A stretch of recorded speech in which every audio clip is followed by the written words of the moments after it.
Good afternoon. आज हम लोग बात करेंगे MD homeopathy versus clinical practice after BHMS. बहुत लोगों को इस चीज़ में कन्फ्यूजन होता है और मोस्टली जितने भी बच्चे हैं अभी न्यूली ज्वाइंड हैं, first year, second year, third year, fourth year के बच्चे जो जज नहीं कर पाते कि हमारे लिए क्या बेटर है, उनके लिए एक छोटा सा वीडियो है। हो सकता है कि ये आपको हेल्प करे, क्योंकि ड्यूरिंग हम अपना यूजी बहुत लोगों को देखते हैं कि बहुत अच्छे अच्छे प्रैक्टिशनर हैं और बहुत अच्छी प्रैक्टिस चल रही है, उनको भी हम देखते हैं। एट द सेम टाइम हम अपने कॉलेज में एमडी कर रहे हुए सीनियर्स को देखते हैं, उनकी लाइफस्टाइल को देखते हैं, उनकी नॉलेज को देखते हैं। तो कहीं ना कहीं यूजी स्टूडेंट्स में बहुत ज़्यादा कन्फ्यूजन रहता है कि किस बात को हम चुनें, कि हम एमडी को चुनें या हम क्लिनिकल प्रैक्टिस को चुनें, क्योंकि दोनों चीज़ें ही फैसिनेटिंग लगती हैं। तो कहीं ना कहीं जो डिसीज़न मेकिंग है, हम अगर बेसिक हम शुरुआत से ही उसको सही रखें कि हमारे लिए क्या सही है, हमारे लिए क्या गलत है, क्योंकि हो सकता है कि किसी के लिए एमडी राइट चीज़ हो और किसी के लिए क्लिनिकल प्रैक्टिस राइट हो। तो डिपेंड करता है कि आप कैसे हैं, आपका पर्सपेक्टिव कैसा है। तो उसी पे हम लोग आज बात करेंगे कि एज अ पर्सन आपके लिए क्या बेस्ट हो सकता है, और हो सकता है जो आपके लिए बेस्ट हो वो सेकंड पर्सन के लिए उतना इम्पोर्टेंट ना हो। तो हम उसी के बारे में आज बात करेंगे।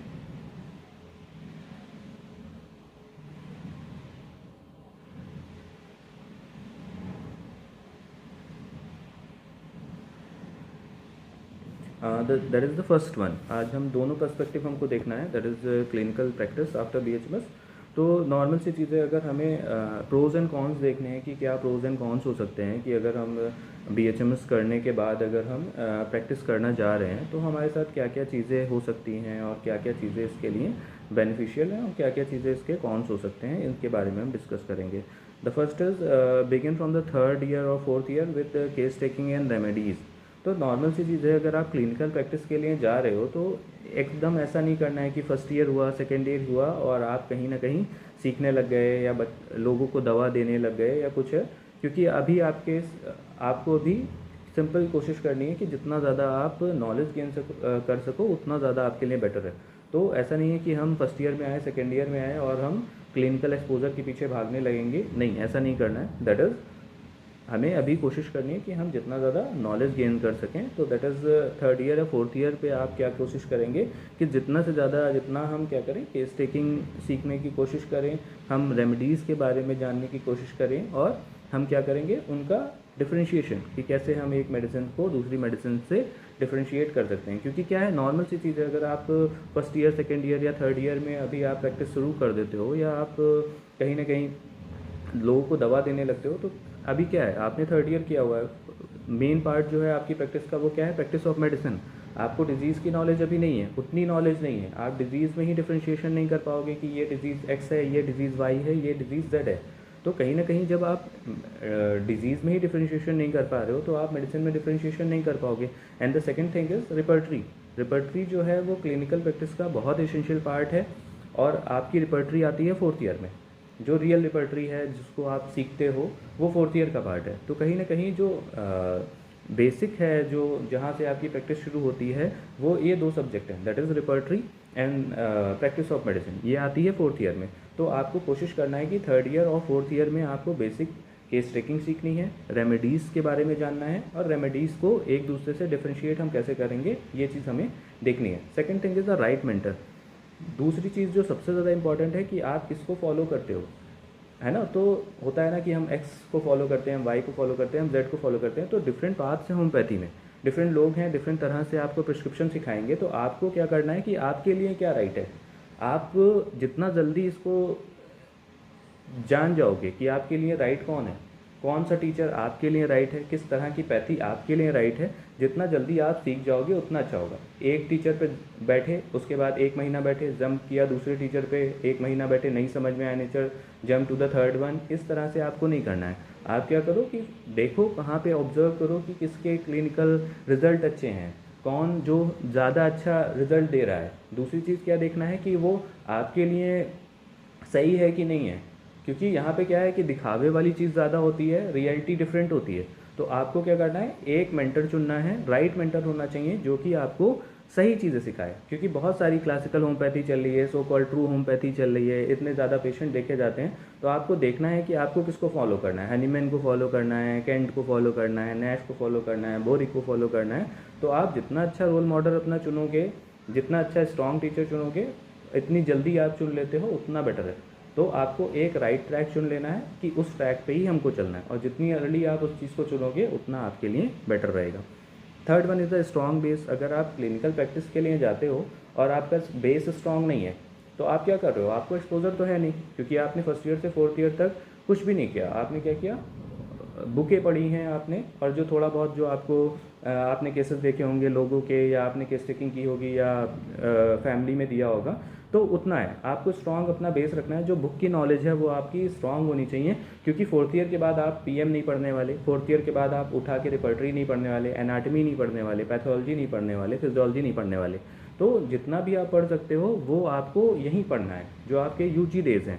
तो आपका बेस जो होना चाहिए वो स्ट्रॉन्ग होना चाहिए। Focus on the book knowledge till the fourth year, treat letter.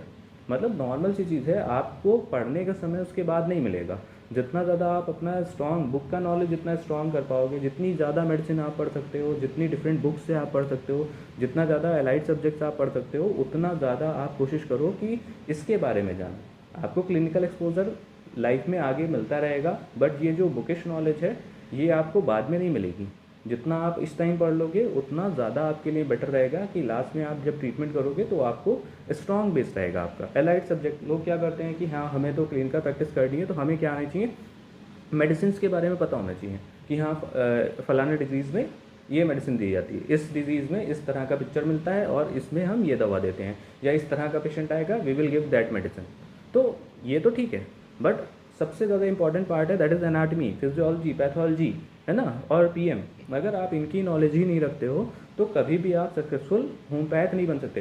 Homeopath तो छोड़ दीजिए, आप नॉर्मल डॉक्टर नहीं कहलाओगे अगर आपको एलाइड सब्जेक्ट की नॉलेज नहीं होगी। क्योंकि कहीं ना कहीं क्या है कि अगर आप पैथोलॉजी के बारे में नहीं जानते हो तो डिजीज़ को मेडिसिन से रिलेट नहीं कर पाओगे आप, है ना। तो पहली चीज़ तो क्या है कि अगर आपका एलाइड सब्जेक्ट भी क्या, आप सोच रहे हो कि केवल हम होम्योपैथी के बूते पे या होम्योपैथी पढ़ के कि मटीरिया मेडिका पढ़ ली, ऑर्गन पढ़ ली या रिपर्टरी पढ़ ली और बस इतना काम हो गया, तो आपको कोई अगर ये सिखा भी रहा है तो वो सबसे बेवकूफ़ टीचर है और सबसे गलत बात पे आपको भेज रहा है, अगर आपको अलाइड की नॉलेज नहीं है। हनीमैन हो चाहे केंट हो, किसी ने भी इसको मना नहीं किया है कि आपको अलाइड की नॉलेज नहीं होनी चाहिए, जबकि वो फोकस करते थे कि आपकी अलाइड सबसे अच्छी होनी चाहिए। आपको पहले एलोपैथ एज अ होम्योपैथ आपको सारी चीज़ें आनी चाहिए, एनाटमी, फिजियोलॉजी, पैथोलॉजी। तो फर्स्ट ईयर से फोर्थ ईयर जितना ज़्यादा फोकस करेंगे आप अपनी एलाइड पे, वो लेटर आपको क्लिनिकल प्रैक्टिस में बहुत ज़्यादा हेल्प करेगा। Practice reality, that is the next point. अब नॉर्मल सी चीज़ होती है, आप देखते हो कि कोई 1 लाख रुपए कमा रहा है क्लिनिकल प्रैक्टिस में, कोई 2 लाख कमा रहा है, कोई 3 लाख, कोई 4 लाख। लोग बोस्ट भी करते हैं कि हाँ मैंने इतने पेशेंट देख लिए, इतना मेरा इनकम हो गया, है ना, इतना रोज़ का मेरा टर्नओवर है, ये चीज़ है। तो रियल डॉक्टर ये नहीं करेगा, फ्लॉन्ट नहीं करेगा, है ना। फ्लॉन्ट कौन कर रहा है, जिनको क्या करना है, आपको दिखाना है कि हाँ हम कर रहे हैं ये चीज़ें। तो आपको वो चीज़ें देखनी है कि प्रैक्टिकल रियलिटी जो है वो डिफरेंट है। आप देखोगे कि लोग को लगता है कि हाँ ये सर कमा रहे हैं तो हम भी कमा लेंगे। तो हो सकता है कि उनकी जो नॉलेज हो वो फार बेटर हो आपसे। जिस टाइम आप प्रैक्टिस करने जाते हो आपको कुछ नहीं पता था, उन्होंने एलाइड पढ़ी थी, आपने एलाइड पढ़ी ही नहीं, आप बस उनके पीछे लगे हो, उनके कॉन्सेप्ट के पीछे लगे हो। तो ज़रूरी नहीं है कि अगर कोई एक इंसान को सक्सेस मिला है तो प्रैक्टिस में भी आपको सक्सेस मिले। तो ये चीज़ आपको ध्यान रखनी है कि जो प्रैक्टिस है वो बहुत टाइम टेकिंग चीज़ है। 1 साल लगेगा आपको सेटअप करने में, लोगों का ट्रस्ट बिल्ड करने में, लोग आपके जुड़ेंगे, आपकी चीज़ों को समझेंगे, आपने दवा दी, ठीक होगा, प्रचार करोगे आप, है ना। तो जितना बड़ा सिटी होगा उतना ज़्यादा आपको कंपटीशन मिलेगा। तो प्रैक्टिकल रियलिटी बहुत ज़्यादा है। लोग कैसल बनाते हैं कि हम क्या करेंगे, एक क्लिनिक डाल लेंगे, उसके बाद 2 क्लिनिक डाल लेंगे, फिर यहाँ से कमाएंगे, फिर हॉस्पिटल डाल लेंगे, फिर इधर उधर का हम ये करेंगे वो करेंगे। तो ये प्रैक्टिकल रियलिटी नहीं है। प्रैक्टिकल रियलिटी किस पे डिपेंड करती है, आपकी मेहनत पे। अगर आपने सही से मेहनत नहीं करी है और आपका बेस ही स्ट्रांग नहीं है तो आप नहीं कमा सकते। दूसरी चीज़ क्या है, अगर आपका एक तो रिजल्ट भी नहीं दे पा रहे हो, दूसरा क्या है आप उतना वोकल नहीं हो या उतना ज़्यादा मैनिपुलेटिव नहीं हो, क्योंकि मैनिपुलेशन से भी क्लिनिक चल रही है, पेशेंट को रिलीफ नहीं है, बट आप इतना अच्छा बात करते हो, इतना अच्छा उसको बोलते हो या गाइड करते हो कि उसकी कंप्लेन से उसको कोई मतलब नहीं है, वो आपसे बस मिलने आ रहा है। तो अगर आपको लगता है कि इस तरह का आपका वोकल है, आप बात करने में हो, तो हो सकता है कि आपकी चल जाए। तो वो डिपेंड करता है टू पर्सन। तो प्रैक्टिकल रियलिटी बहुत डिफरेंट है। आप ये नहीं सोच सकते कि अगला इंसान 1 लाख कमा रहा है तो हमारी भी 1 लाख, हो सकता है आप पूरे महीने में 10,000 कमाओ। तो ये चीज़ हमको याद रखनी है कि क्लिनिकल प्रैक्टिस में प्रैक्टिकल रियलिटी आपको पता होना चाहिए कि क्या चीज़ है ना। Next is a mindset fit. तो किसके लिए है क्लिनिकल प्रैक्टिस? जो कि रिस्क टेकर है। आपको पता है कि हो सकता है कि बीएचएमएस करने के बाद, प्लेन बीएचएमएस करने के बाद मेरी क्लिनिक नहीं चलेगी, एक पेशेंट नहीं आएगा, 2 पेशेंट नहीं आएगा। तो ऐसे लोगों को रिस्क टेकर बोलते हैं कि उनको पता है कि ठीक है, कोई इशू नहीं है, मैं धीरे धीरे बना लूँगा, मैं 1 से 2, 2 से 10, 10 से 20 बना लूँगा पेशेंट। तो जो रिस्क टेकर है उनके लिए सबसे अच्छा है कि क्लिनिकल प्रैक्टिस वो कर सकते हैं। उनको पता है कि मेरी नॉलेज है, मैं पैसे कमा लूँगा या मैं पेशेंट देख लूँगा। देन इज़ पेशेंट ओरिएंटेड आपका माइंडसेट है। आपको टीचिंग में नहीं जाना, आपको रिसर्च ऑफिसर नहीं बनना। आपका क्या है ओरिएंटेशन, जो है क्लिनिकल ओरिएंटेशन है, पेशेंट ओरिएंटेशन है कि आपको क्या करना है, लोगों की सेवा करनी है, आपको क्या करना है, पेशेंट बस देखने, आपको लोगों को ठीक करना है किसी भी तरीके से। That is the patient oriented. तो अगर आप पेशेंट ओरिएंटेड हो तो go for the clinical practice, क्योंकि आप उसी चीज़ के लिए बने हो। आप अगर बहुत अच्छे से लोगों से कनेक्ट कर पाते हो, लोग आपसे बहुत अच्छे से कनेक्ट हो पाते हैं, तो go for the clinical practice आपके लिए दूसरी चीज़ नहीं है। नेक्स्ट देखते हैं क्या है, that is the financial growth. तो नॉर्मल सी चीज़ है, मैंने बताया ना कि ट्रस्ट बिल्डअप करने में आपको समय लगेगा। 1 पेशेंट से 2 पेशेंट आएगा, 2 से 4 आएगा, ऐसे आपका प्रचार होगा धीरे धीरे। और फाइनेंशियल ग्रोथ आपकी जो होगी वो धीरे धीरे होगी। ऐसा नहीं है कि आपने आज क्लिनिक सेटअप करी, 3 महीने में आपका चलने लगा। हो सकता है 3 महीने में 3 पेशेंट भी ना आए, हो सकता है 3 महीने में आप 30 पेशेंट देखने लगो। तो ये जो फाइनेंशियल ग्रोथ है, ये क्या अनलिमिटेड पोटेंशियल है, कुछ भी हो सकता है। आप हो सकता है कि 5 साल बैठो और आपकी क्लिनिक एकदम ठप चले, सुबह से लेकर शाम तक मक्खी मार रहे हो, ये भी हो सकता है। दूसरी चीज़ क्या हो सकती है कि सुबह से लेकर शाम तक आप बैठ रहे हो और आपके पास खाने का भी टाइम नहीं है। ये आपका अनलिमिटेड पोटेंशियल है, किसमें, क्लिनिकल प्रैक्टिस में। तो ये चीज़ें आपको मेडिकल ऑफिसर में नहीं मिलेगी, रिसर्च ऑफिसर में नहीं मिलेगी, आपको टीचिंग में नहीं मिलेगी। अनलिमिटेड पोटेंशियल नहीं है, जो आपके पास है वो लिमिटेड है। आपको इतना अमाउंट मिलेगा, इतने पेशेंट मिलेंगे, आपका ये दिनचर्या है, आपको फॉलो करना पड़ेगा। तो वहाँ पे क्या है, लिमिटेशंस हैं। यहाँ पे कोई लिमिटेशन नहीं है। आप 1 लाख भी कमा सकते हो, 10 लाख भी कमा सकते हो, 20 लाख भी कमा सकते हो, 10 पेशेंट भी देख सकते हो, 20 पेशेंट भी देख सकते हो, 50 पेशेंट भी देख सकते हो।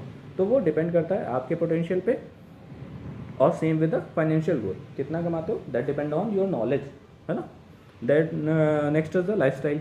क्या है, नॉर्मल सी चीज़ है, अनप्रडिक्टेबल है, फ्लेक्सिबल है।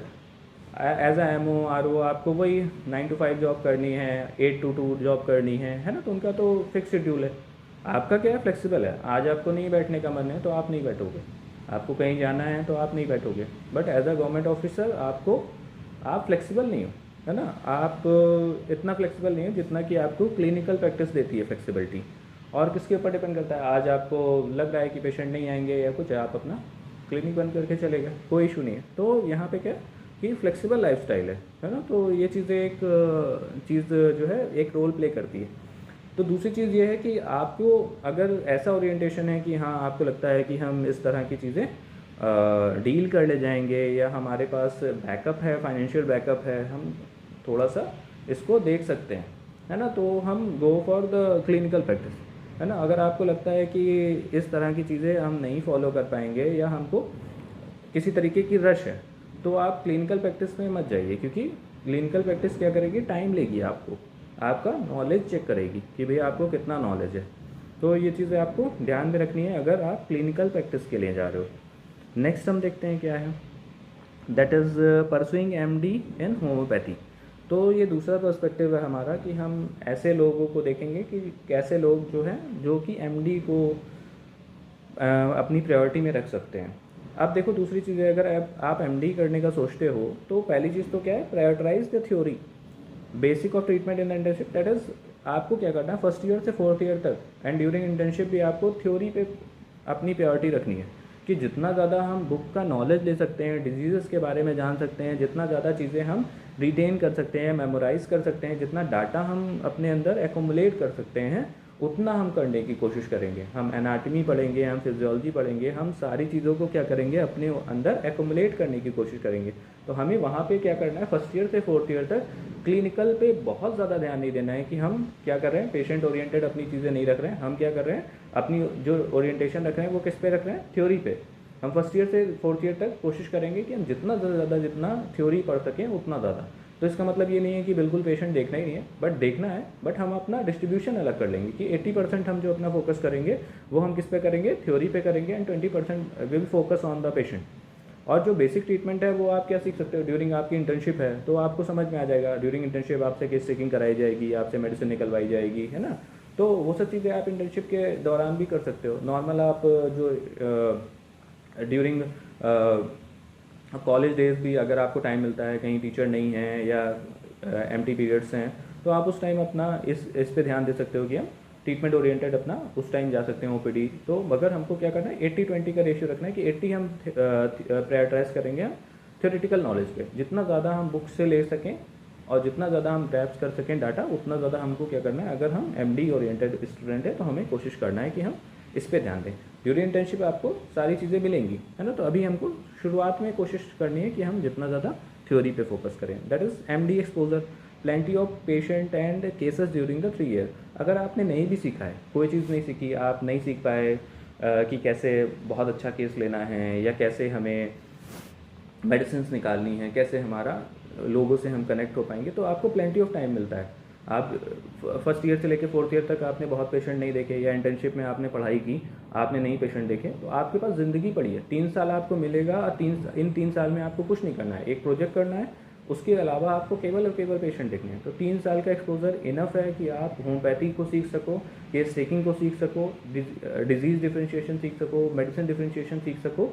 तो अगर आपने नहीं भी सीखा है मगर आपका एमडी में हो जाता है तो 3 साल मोर देन सफिशिएंट है कि आपको सारी चीज़ें आ जाएंगी, क्योंकि आपकी नॉलेज तो है, आपको बुकिश नॉलेज है, आपको मेडिसिन आती हैं, आपको डिजीज़ के बारे में पता है। आपको क्या करना है, बस केवल प्रैक्टिकल यूटिलिटी उसकी देखनी है। तो बहुत इजी है, जिसको नॉलेज है बुक की वो बहुत ईजिली सीख जाएगा। जिनको बुक के बारे में नॉलेज नहीं है, जिनको डाटा ही जिनके अंदर नहीं है, उन्हें पढ़ाई नहीं है, तो वो कनेक्ट नहीं कर पाएंगे इस चीज़ को। Next is the financial age. Normal जो एवरेज स्टाइपेंड है वो 70 से 80 हज़ार है, 1 लाख तक भी जाती है।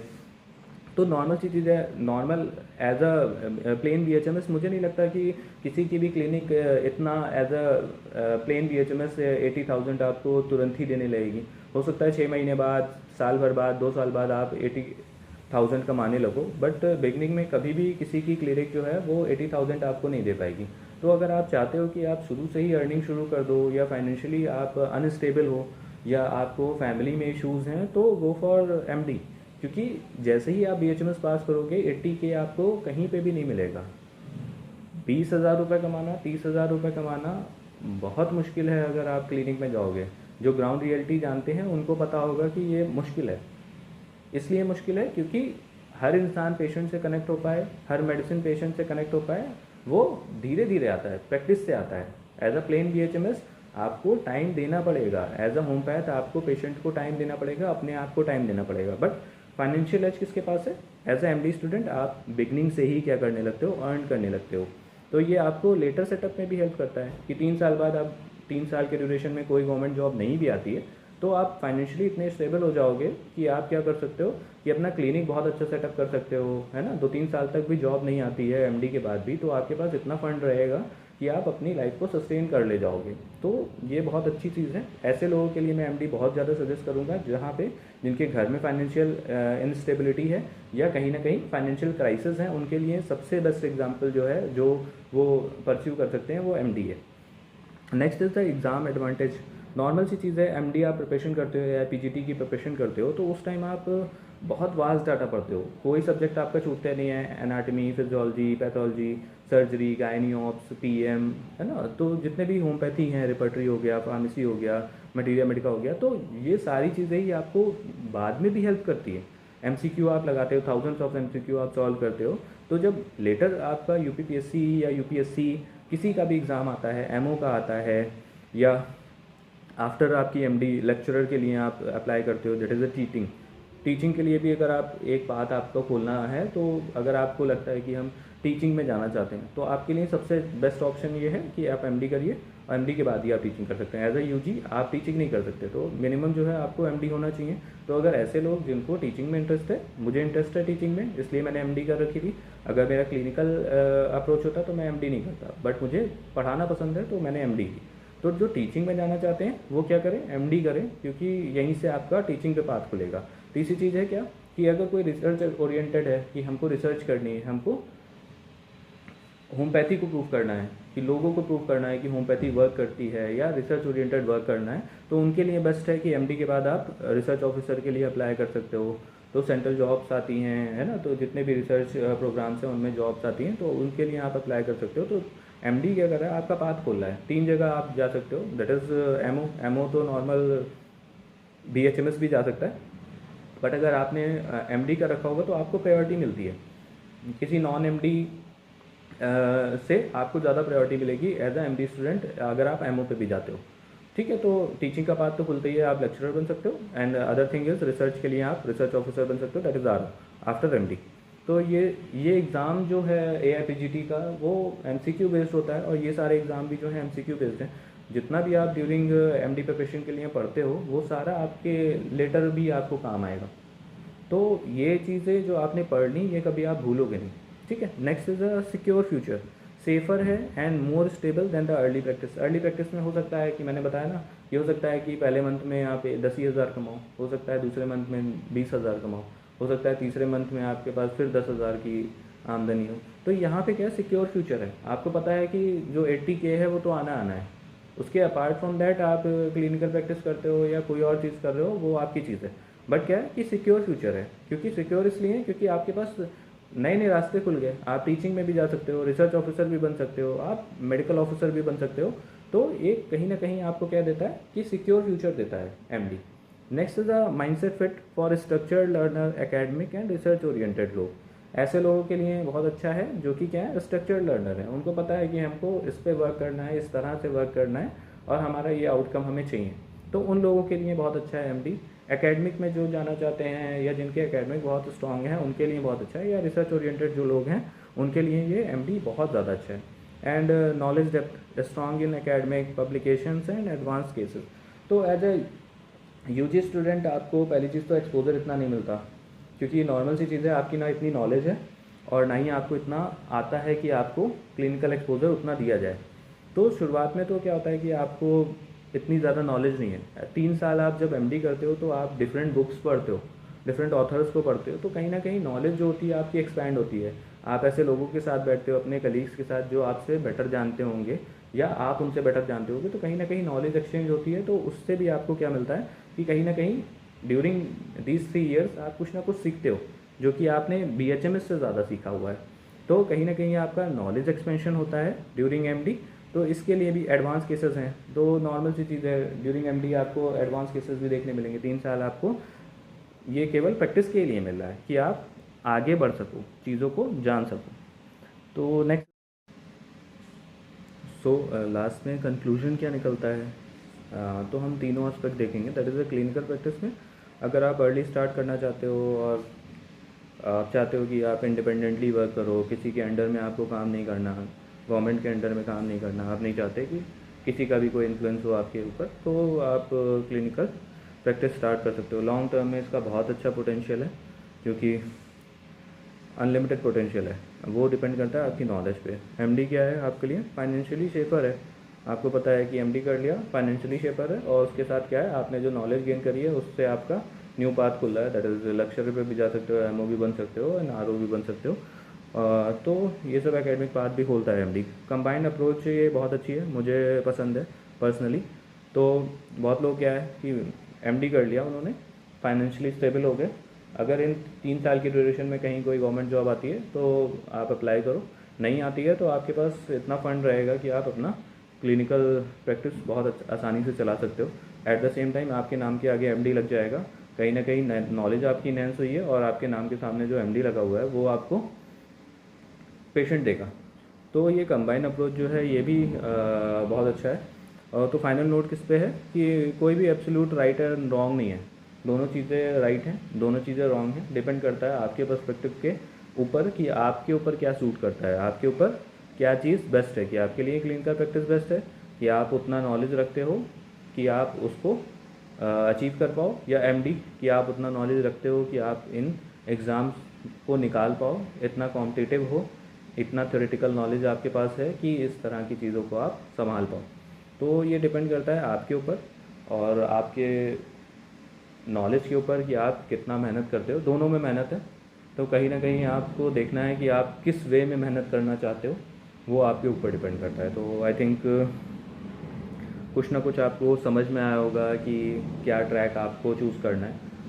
तो जितना अर्ली आप इस चीज़ को खोज लेते हो कि आप किधर जाना चाहते हो, उतना आपके लिए आसान होगा।